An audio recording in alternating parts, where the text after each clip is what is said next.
ঘোষপাড়ায়, যেখানে বাসগুলোর বাঁধা স্টপেজ, সেখানে কারা যেন শ্বেত পাথরের ছাউনিতে শ্বেত পাথরের বিদ্যাসাগরকে বসিয়ে দিয়ে গেছে। তিনি বসে আছেন। এই বিদ্যাসাগর আশ্চর্য রকমের স্থির, আশ্চর্য রকমের নির্বিকার, আশ্চর্য রকমের উদাসীন।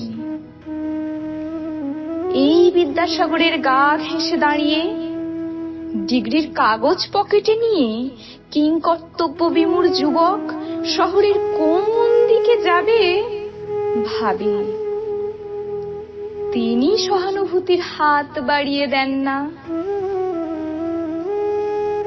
এই বিদ্যাসাগরের সামনে দিয়ে কত শোকাতুর সদ্য বিধবা ম্লান মুখ নিয়ে হেঁটে যায়। তিনি তাদের পুনর্বিবাহের উদ্যোগ নেন না। এই বিদ্যাসাগরের কাছ দিয়ে যেতে যেতে একজন শিক্ষক তার ছাত্রকে ভুল ব্যাকরণ শেখায়।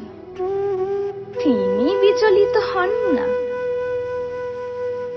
দেখে মনে হয় এই 19 শতাব্দী পর্যন্ত বেঁচে থাকলে নিজের শ্রম ও উদ্যোগগুলোর পরিণতি দেখে ক্ষোভে, দুঃখে, কষ্টে আর লজ্জায় তিনি বিদ্যাসাগর বোধহয় এরকমই হয়ে যেতেন।